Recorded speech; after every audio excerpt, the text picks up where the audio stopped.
शांति। भारतीय संस्कृति के अनुसार हम रोज शांति पाठ पढ़ते हैं, शांति यज्ञ करते हैं, शांति मंत्र पढ़ते हैं। परंतु प्रश्न उठता है कि हम अपने जीवन में शांति का अनुभव कहाँ तक करते हैं, क्योंकि अनुभव की हुई चीज हमारी अपनी हो जाती है, वो हमारी संपत्ति बन जाती है। जब शांति पाठ पढ़ते हैं तो बहुत करके 3 बारी ओम शांति शांति और शांति शब्द बोलते हैं। वास्तव में शांति क्या है? जब शब्द शांति बोलते हैं या लिखते हैं तो शा शब्द शक्ति का प्रतीक है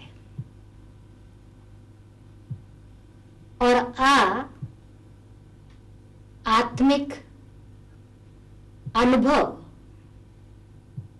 शांति आत्मिक शक्ति है और अनुभूति है, ना उसका निजी गुण है। शांति हम आत्माओं का ओरिजिनल अथवा निजी गुण है और ये निजी गुण आत्मा का शांति का अनुभव आधारित है हमारी आंतरिक त्याग वृत्ति से। जितना जितना हम इच्छाओं का त्याग करते हैं, देह अभिमान से न्यारे रहते हैं, तो आत्मा को शांति की अनुभूति स्वतः होती है। ये स्थिति है, आत्मा की स्टेज है। इसलिए पहले हमको ये जानना होगा कि शांति कोई बाहर से प्राप्त करने की वस्तु नहीं है। कोई जंगल में जाने से शांति नहीं मिलती है, पहाड़ों पर चढ़ने से शांति की अनुभूति नहीं होती, गुफाओं में बैठने से मन की शांति नहीं मिलती। परंतु गुफा में बैठना बहुत जरूरी है। कौन सी गुफा? यह अंतर्मुखता की गुफा। इस मुख में हम देखते हैं हमारे शरीर में ज्ञान इंद्रियां और कर्म इंद्रियां। ज्ञान इंद्रियां जिनसे हमको बाहर की स्थिति का ज्ञान होता है, आंखों से हम देखते हैं, कानों से हम सुनते हैं,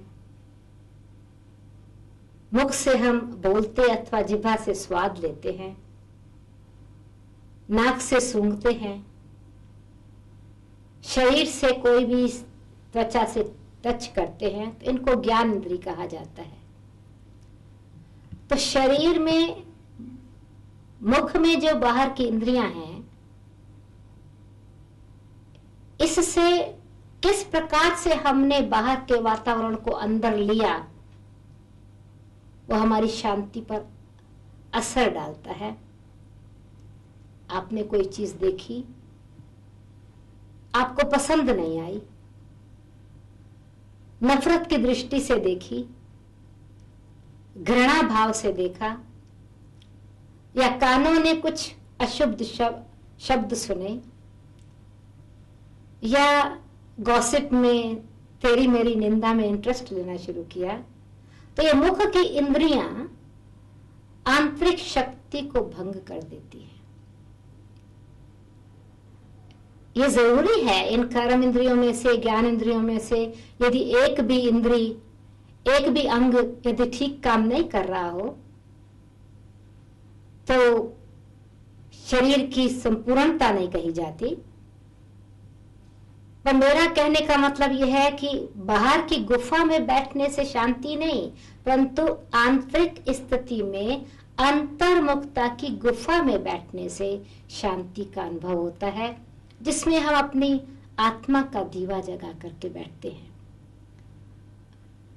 हमको कोई ऊंची पहाड़ी पर जाकर के तपस्या करने की आवश्यकता नहीं, परंतु ऊंची स्थिति पर बैठ करके तपस्या करनी है। माउंटेन की तरह, पहाड़ की तरह अचल और अडोल स्थिति बनाने से कितने भी बाहर की परिस्थितियां हो, कितना भी दुखदायी वातावरण हो, वो हमारी शांति को भंग नहीं कर सकता। वैसे जंगल में जाने से वातावरण की शांति थोड़ा जरूर मिलेगी, परंतु इंसान कहां तक जंगल में जाएगा।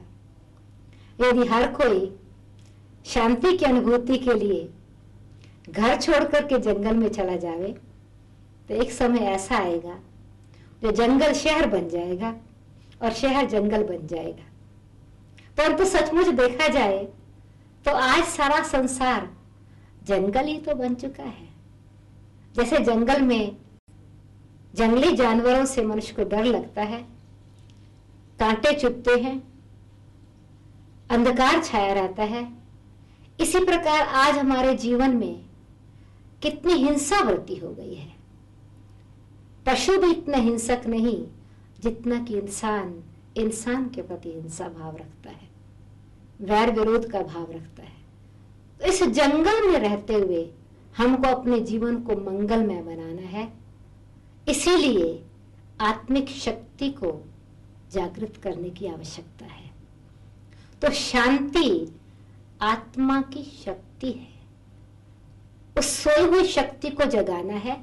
इसलिए कहा जाता है कि शांति आत्मा के गले का हार है, यानी आत्मा का स्वधर्म है।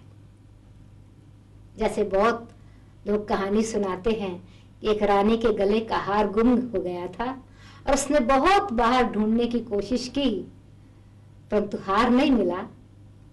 दर्पण में देखने से उसको पता चला कि हार तो उसके गले में पड़ा हुआ था। यह भी इसी प्रकार से है। वास्तव में हमको बाहर किसी स्थान पर जाकर के शांति प्राप्त नहीं होती, परंतु अपने आत्मिक अनुभूति करने से, ज्ञान के दर्पण में स्वयं को देखने से, ज्ञान का दर्पण हमको अपना अनुभव कराता है, अपनी स्मृति दिलाता है कि मैं कौन हूं।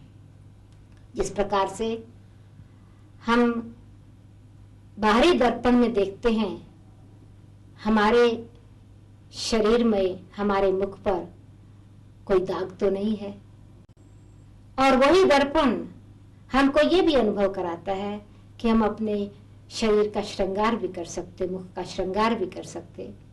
इसी प्रकार से ज्ञान का दर्पण हमको दोनों बातों का अनुबोध कराता है। हमारे में कमियां कौन सी हैं, किस कारण हम अशांत होते हैं, क्रोध हमारे में क्यों आता है। जब हम बहुत इच्छाएं रखते हैं या आशाएं रखते हैं दूसरे मनुष्य आत्माओं के प्रति, जब इच्छाएं पूरी नहीं होती या जो हम चाहते हैं दूसरी आत्माएं हमारे लिए करें, वो अपेक्षाएं नहीं हमारी पूरी होती, हमारे कहने के अनुसार दूसरा कोई काम नहीं करता, तो गुस्सा आता है।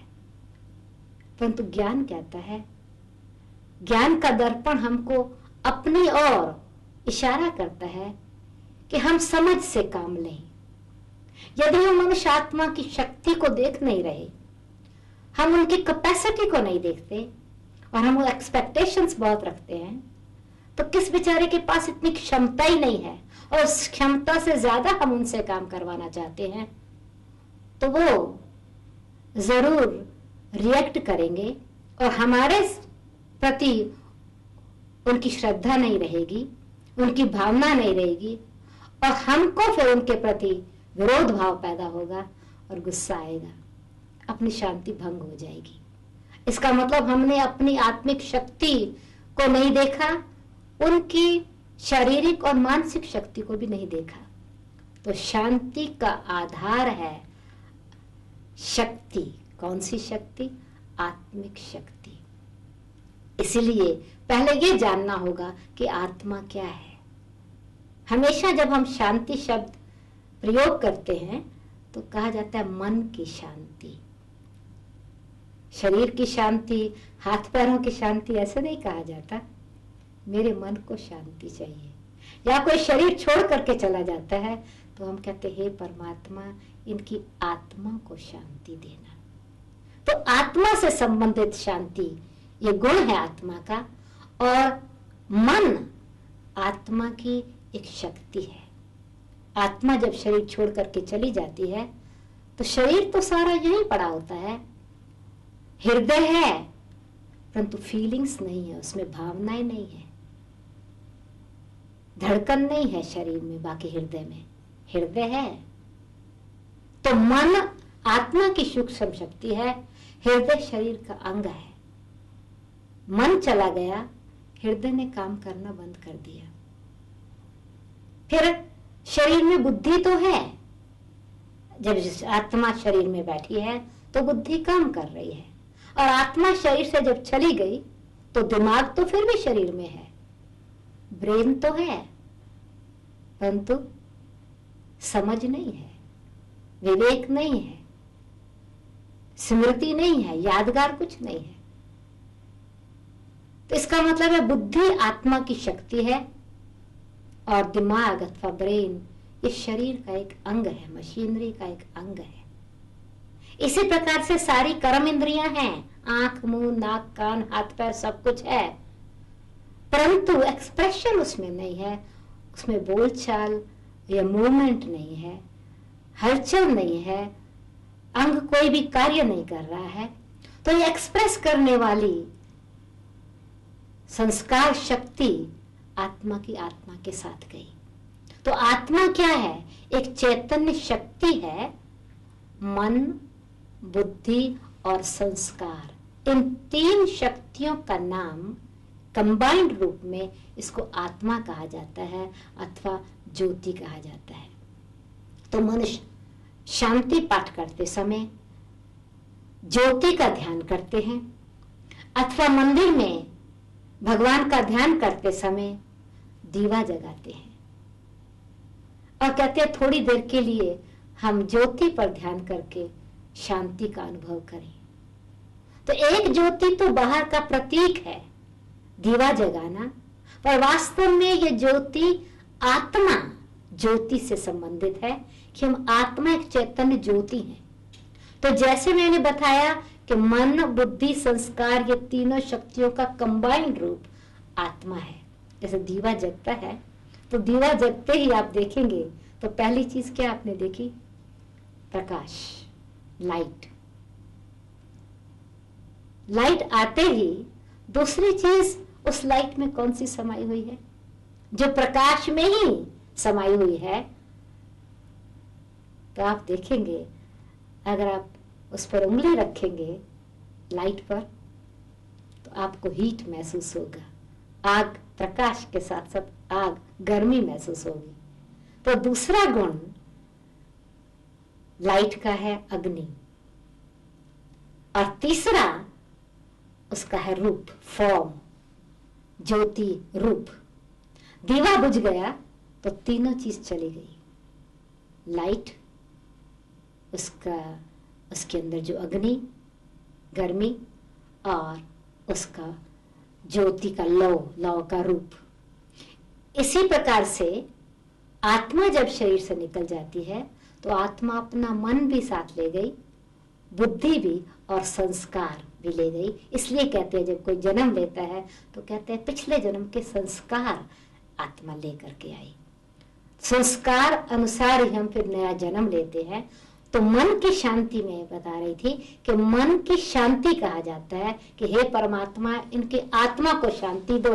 तो आत्मा को शांति, शरीर में रहते भी मन की शांति चाहिए, और आत्मा शरीर से अलग हो गई तो भी शांति उसका स्वधर्म है, उसका गुण है, वो अपने अनुभूति में रहना चाहती है। तो इसलिए पहले ये समझना होगा कि मुझे अगर शांति का अनुभव करना है तो ये ज्ञान के दर्पण में देखना है, मैं शरीर नहीं हूं, इस शरीर को धारण करने वाली मैं चैतन्य शक्ति, ज्योति बिंदु आत्मा हूं। तो आत्मिक शक्ति, शा मीन शक्ति, आ मीन्स आत्मिक, और ना मीन्स इसका निजी गुण है। शांति मुझ आत्मा का निजी स्वभाव है। पर ये स्वभाव, ये गुण स्वभाव तब बनता है जब जो भी मैं कर्तव्य कर रही हूँ उसी भावना से कर रही हूँ, उस भावना से कर रही हूँ कि ये मेरा गुण है और मुझे इस गुण को व्यवहार में लाना है, उस गुण का अनुभव करना है। ये अनुभूति भी है और साथ साथ ये आत्मा का गुण भी है। गुण की स्मृति आत्मा को अनुभूति करा देती है शांति की। और वास्तव में देखा जाए तो शांति हम आत्मा का स्वधर्म है। धर्म की धारणा इंसान में शक्ति ले आती है, यही हमारा स्वधर्म है। जब हम स्वधर्म में स्थित होते हैं तो अपने आप ही हमारी कर्म इंद्रियां शीतल हो जाती हैं, हृदय शुद्ध हो जाता है, और शांति के साथ साथ फिर प्रेम और धैर्यता, ये दोनों काम करने लग जाते हैं। सिर्फ अगर हम चुपचाप होकर के बैठ जावें और हम कहें यस मुझे शांति का अनुभव हो रहा है, परंतु मेरे में धैर्यता नहीं है, तो वो शांति बहुत थोड़े समय के लिए शांति है। धैर्यता के साथ साथ प्रेम का व्यवहार, जब मेरे पास प्रेम की शक्ति और धैर्यता की शक्ति है तो वातावरण में शांति का अनुभव किया जा सकता है और कराया जा सकता है। नहीं तो ऐसे तो सो भी जाए इंसान तो थोड़ी देर के लिए शांति हो जाती है, और शांति है बहुत जरूरी। इंसान कभी कोई शांत एकांत स्थान पर जाकर के बैठता है या कहेगा भाई मुझे थोड़ी शांति चाहिए, तो जाकर के थोड़ी नींद कर लेगा, परंतु वो टेम्पररी शांति नहीं चाहिए, परमानेंट शांति चाहिए, जिसमें हम अपने परिवार में, अपने संसार में, अपने व्यवहार में, अपने जीवन में शांति को सदा के लिए कायम रख सके। जब ये समझ में आ गया कि आत्मा का स्वधर्म ही शांति है, आत्मा का गुण ही शांति है, तो उसका अभ्यास करते करते वो फिर स्वभाव बन जाता है। और कोई भी चीज का स्वभाव, जब हम कहते हैं इसका स्वभाव ऐसा है, इसकी तो नेचर ऐसी है, तो नेचर को मेहनत से एक्सप्रेस नहीं करना पड़ता। शांति को बाय फोर्स हमको अनुभव करने की जरूरत नहीं। जैसे किसका जो भी स्वभाव है उसको मेहनत नहीं करनी पड़ती, किसका गुस्से का स्वभाव है उसको मेहनत नहीं करनी पड़ती गुस्सा करने की, किसी का जोश का स्वभाव है या निंदा करने का स्वभाव है उसको मेहनत नहीं करनी पड़ती, उसका स्वभाव बन गया, यानी वहां नेचर बन गई है।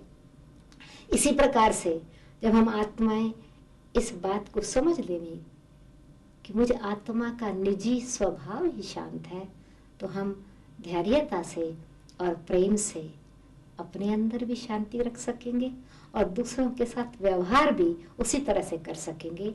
क्योंकि धैर्यता जब है तो किसी की कैपेसिटी, मानो हम किसी से काम करवाना चाहते हैं, बच्चों से काम करवाना चाहते हैं, अपने साथियों से जॉब पर हम किसी से सहयोग लेना चाहते हैं और हमारे में धैर्यता नहीं है, अब दूसरी आत्मा जो है वो उसके काम करने का जो तरीका है वो थोड़ा धीरे धीरे से काम करने का है और मेरे में धैर्यता नहीं है, तो मैं जोश से उन आत्माओं के अंदर एक फियर पैदा कर दूंगी, डर पैदा कर दूंगी, और उस डर से वो काम और भी देर से करेंगे, और देर से करेंगे तो फिर क्या होगा, मैं रिएक्शन करूंगी, क्रोध भाव आ जाएगा, उनका भी मेरे से प्रेम खत्म हो जाएगा और मेरा भी प्रेम भाव नहीं रहेगा। पर मेरे में अगर धैर्यता और प्रेम भावना का मतलब है कि मैं उनको सहयोग देती हूँ, उनके आत्मिक गुण जो छिपे हुए गुण हैं उनको इमर्ज करने का, उनको मदद करती हूँ कि आप घबराओ नहीं, ये काम हो जाएगा, सहयोग देती हूँ। जहाँ प्रेम की भावना है वहाँ शुभ भावनाएं होती हैं। जैसे माँ की बच्चे के प्रति प्रेम भावना है तो हमेशा बहुत अच्छी आशाएं रखती है अपने बच्चों के प्रति। बेशक बच्चे में कैपेसिटी नहीं है, पर उसका प्रेम भाव है अपने बच्चे के लिए, तो उससे इतनी अच्छी उम्मीदें रखती है, इतनी अच्छी शुभ भावनाएं रखती है, उसके अंदर बल भर देती है। तो इसी प्रकार से ये भी गुण, प्रेम एक गुण है जो दूसरे के अवगुण को भी गुण में बदल देता है, निर्बलता को भी शक्ति में बदल देता है। तो इसलिए शांति का आधार दोनों बातें हैं, प्रेम की भावना, साथ साथ धैर्यता और समझ। ये समझ कि हर एक आत्मा अपने टाइम पर कार्य करेगी जरूर, क्योंकि हर एक आत्मा की विशेषता है, हर एक आत्मा ईश्वरीय देन से विशेष है।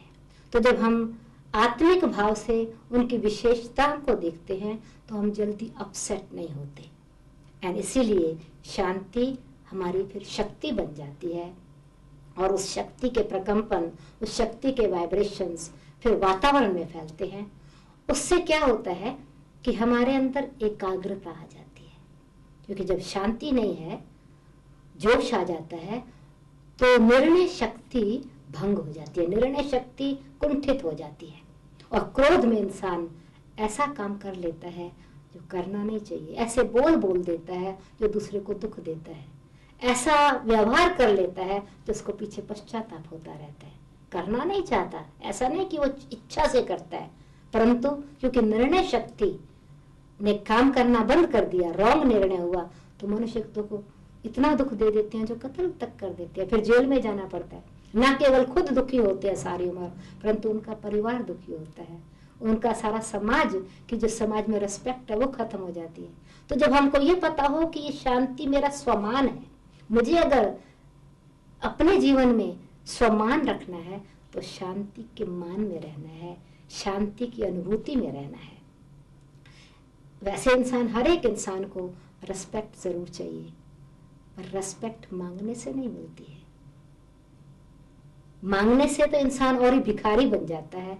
और जितना ये देखा गया है कि जितना इंसान दूसरे से रिस्पेक्ट चाहता है उतना उसकी रिस्पेक्ट कम होती चली जाती है।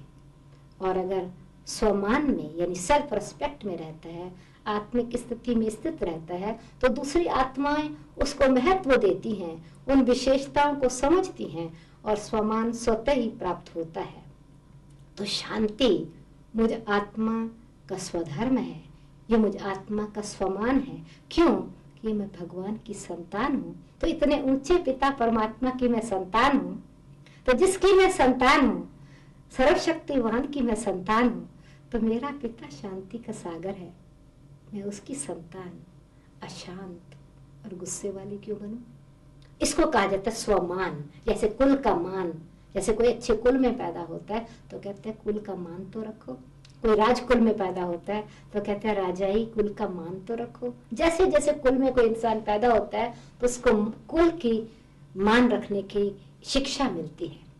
तो हम भी ये कहते हैं, हे पिता परमात्मा, रोज हम आरती करते हैं, प्रार्थना करते हैं, मात पिता तुम मेरे शरण गहु मैं किसकी, तुम ही हो माता पिता, तुम ही हो बंधु सखा, तुम ही हो, त्वमेव माताश्च पिता त्वमेव।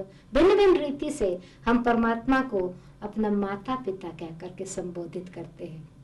तो क्या परमात्मा को अशांति का सागर कहा जाता है? नहीं, परमात्मा को शांति का सागर कहा जाता है, प्रेम का सागर कहा जाता है, आनंद का सागर कहा जाता है। तो मैं किसकी संतान हूँ?